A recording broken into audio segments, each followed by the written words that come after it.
ella también Perdón. que no sé cómo contestarle la pregunta. Sí, la pregunta creo que tiene una buena intención también. Es decir, si el divorcio en algunos de los casos pudiera traer como consecuencia una mayor maduración respecto a alguno de los hijos. En el caso particular de un niño en específico que cursa, digamos, la secundaria, por ejemplo, un adolescente, ¿no? Esto tendrá que ver con la forma de llevar un proceso de divorcio, ¿no? Hay madres o padres que hablan muy de frente con los hijos, muy claramente, les dicen lo que está pasando y entonces les piden o les indican, les orientan en torno a que deben de comportarse de una manera adecuada, madura, responsable, y que el proceso que están pasando nada tiene que ver con ellos, que es una situación de los adultos, de ellos como padres, y que seguirán estando al pendiente, ¿no? Pero sí es una pregunta que va encaminada a obtener mayor objetividad. Recuerden bien, o sea, el pensamiento objetivo tiene que ver con la capacidad de preguntarnos cosas e ir más allá de las ideas preconcebidas que podamos tener. Eso es todo. Dejar la subjetividad para ir más allá de las ideas, creencias, posturas, opiniones preconcebidas que podamos tener, siempre en la búsqueda de una mayor objetividad. Cualquier pregunta que esté dentro de los parámetros de la lógica, nos ayuda a alcanzar mayor objetividad. A ver, ¿alguien más, por favor? A ver, profe, yo soy Vero. A ver, Vero, sí, hace rato iba a preguntar. Sí, fue Ana. Okay. Ahora soy yo, Vero. Ok, Vero. Por ejemplo, mi pregunta es, ¿en qué edad el niño se ve más afectado cuando hay un divorcio? Esas son preguntas que uno tiene que hacerse. Ahorita estamos hablando de una situación hipotética, pero ustedes en su desarrollo profesional, en su formación, en su práctica profesional, deben de desarrollar el hábito de generarse preguntas, ¿sí? El pensamiento crítico no tiene que ver con siempre tener la razón, sino tiene que ver con la capacidad de contemplar todas las posibilidades, ¿sí?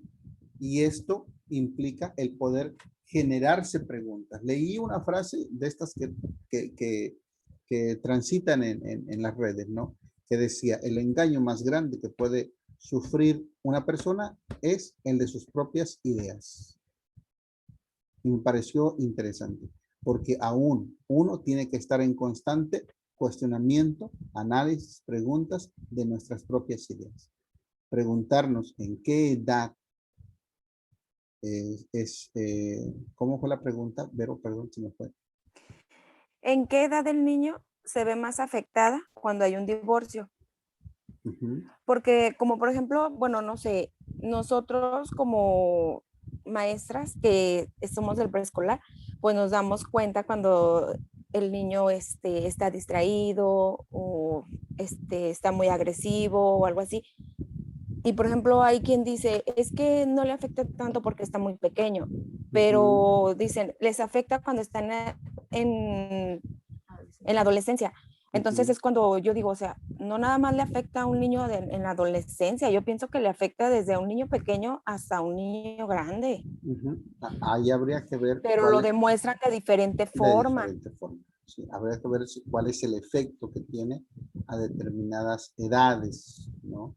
Y cómo son sus manifestaciones a diferentes edades, ¿no? El retraimiento, sí, el llanto, el enojo, la depresión, no sé.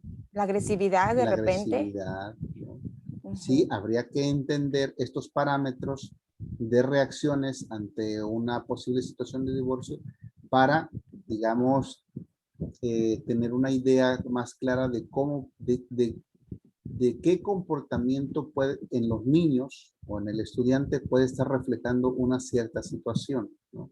Ujú. Sí, Ok. que yo me imagino que ya en una encuesta, sí va a haber, no sé, que el 20% diga que en preescolares, de acuerdo a las experiencias de cada una, Ujú, que digan que se ha dado más los casos en la adolescencia y que sí, efectivamente, pues se ven más afectados o algo. claro. Pero pues sí ya es cosa de que cada quien, del punto de vista de cada quien. Todas las reglas tienen sus excepciones, ¿sí? Exacto. Sobre Sí, todo en nuestras áreas que tienen que ver con la conducta del ser humano.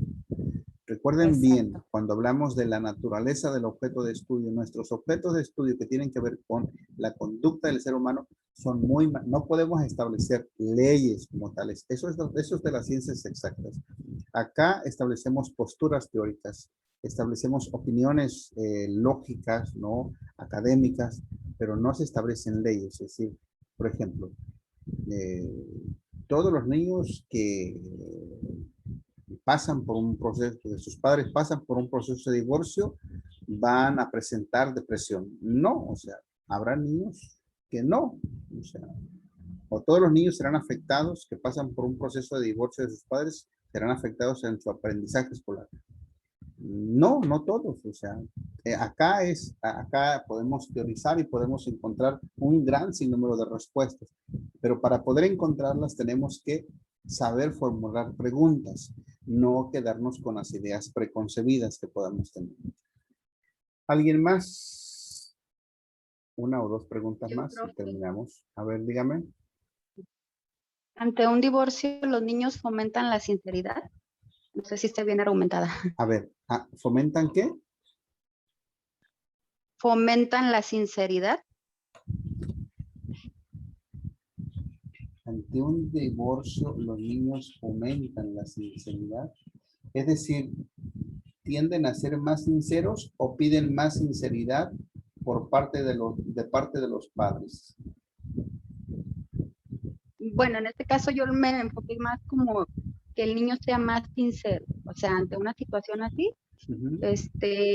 no sé la situación que haya vivido o como los padres ya están divorciados, no sé, el papá le puede decir, vas a decir esto, la mamá le puede decir, vas a decir otra cosa, y el niño ahí, ¿cómo entra su sinceridad? O sea, él cómo va a reaccionar ante eso, va a ser sinceramente lo que, o sea, va a hacer lo que el papá le dice o con su pensamiento él va a definir qué tan sincero va a ser ante una situación.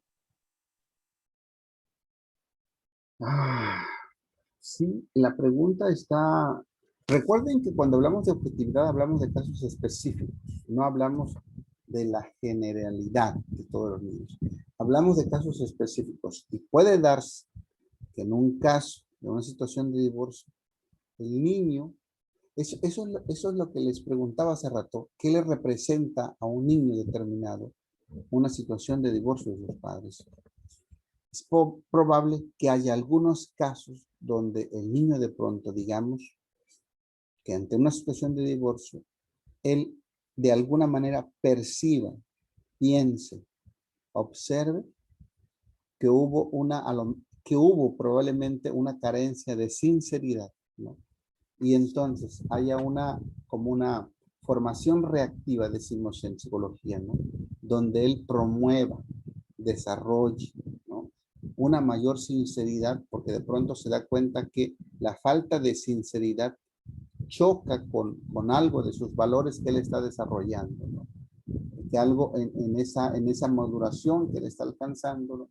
Esto que él percibe que llevó a un divorcio, choque con eso, con ese desarrollo madurativo, y entonces hay en él una reacción, una formación reactiva, ¿no? De desarrollar, de fomentar la sinceridad. Digo, siempre que hablamos de objetividad, hablamos de casos concretos, casos específicos, alejándonos de la generalidad y alejándonos de las ideas preconcebidas. ¿Sí? Sí, digo, todas las preguntas tienen que ir y están hasta este momento yendo en pos de una mejor objetividad. ¿Alguien más para terminar que me quiera compartir su pregunta? Maestro, otra pregunta podría ser que a un niño pequeño o a un adolescente o ya una persona de 30, 35 años, ¿no le afecta de la misma manera un divorcio? Sí, digo, es una pregunta,